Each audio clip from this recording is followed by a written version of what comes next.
Have you ever wondered what it really takes to be an entrepreneur? Is it all private jets and billion-dollar deals? Well, let me tell you, the reality is a little less glamorous and a whole lot more messy. We're about to dive deep into the real story of entrepreneurship, a roller coaster of crushing failures, an insane amount of resilience, and that one moment of breakthrough success that makes it all worthwhile. Stick around, because this isn't your typical success story. Let's rewind. Most entrepreneurial journeys don't start with a revolutionary idea. They start with a problem, a frustration. For me, it was noticing a gap in the market that nobody else seemed to care about. I thought, hey, I can fix that. The initial excitement was electric. I sketched out my business plan on a napkin. Classic, right? I was convinced I was onto something huge. I bootstrapped, poured my life savings in, and worked 18-hour days fueled by cheap coffee and pure adrenaline. The first product launched, and then crickets. That's right, silence.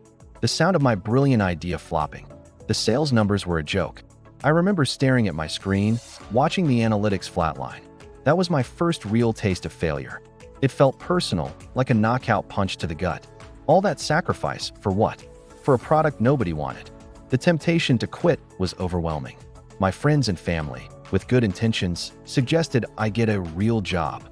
Doubts started creeping in, whispering that maybe they were right. Maybe I just wasn't cut out for this. This is the part of the journey most people don't talk about. The lonely nights, the mounting debt, the feeling of being a complete imposter. This is where resilience is forged. It's not a superpower you're born with, it's a muscle you build. For me, building that muscle meant accepting that my first idea failed, but I wasn't a failure. It meant going back to those non-existent customers and asking the hard questions. Why didn't you buy? What were you looking for? The feedback was brutal, but it was gold. I learned that my product wasn't the problem. My understanding of the customer was. I had built something I thought was great, not what the market actually needed. So, with my ego bruised and my bank account nearly empty, I decided to pivot. It wasn't a glamorous relaunch. It was a humble, painful process of stripping everything back to basics. I took the customer feedback and redesigned the entire concept from the ground up. This wasn't about a comeback. It was about survival. This is where the story starts to change. The second launch was different. It was smaller, more targeted. I wasn't aiming for 1 million customers. I was aiming for 10 happy ones. And slowly, it started to work. One sale turned into 10, then 100. The feedback shifted from criticism to praise. People were not just buying the product, they were telling their friends about it. That small flicker of hope I'd been guarding started to grow into a flame. It was the first sign that the resilience was paying off. Now, let's talk about the breakthrough. It's rarely a single, lightning strike moment. It's more like a series of small wins that suddenly gain momentum. For us, it was a blog post from a respected industry voice. They discovered our product organically and loved it. Suddenly, our website traffic exploded. The server crashed. It was chaos, but it was the most beautiful chaos I had ever seen. That one mention opened doors we couldn't even knock on before. We weren't just a tiny startup anymore. We were a contender. This phase is a different kind of challenge. You go from fighting for survival to fighting to keep up. We had to scale, and fast. That meant hiring people, building processes, and learning to delegate, which is incredibly hard when you've been doing everything yourself. I made a ton of mistakes. I hired the wrong people. I trusted the wrong partners.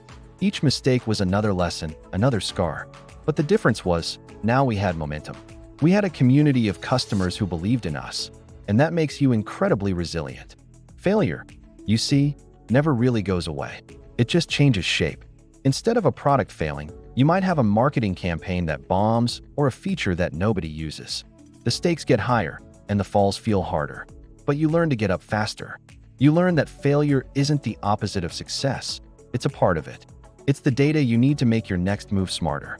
Resilience isn't about being invincible. It's about being adaptable. It's about knowing you can take a hit and keep moving forward. So what's the secret sauce? It's not about having a perfect plan. Your plan will change 100 times. It's about being passionately curious about the problem you're solving. It's about being humble enough to listen when you're told you're wrong. And most importantly, it's about having an almost irrational belief in your ability to figure things out, even when all the evidence points to the contrary.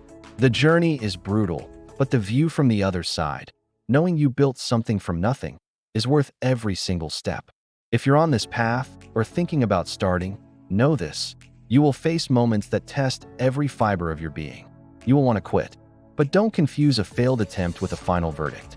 Embrace the failures as lessons. Cultivate that resilience like it's the most valuable asset you own, because it is.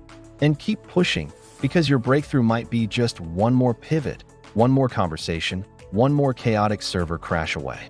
Thanks for coming along on this journey with me today. If this resonated with you, hit that like button and subscribe for more real stories from the world of entrepreneurship. Drop a comment below and share a moment of resilience you're proud of. Let's keep the conversation going. See you in the next one.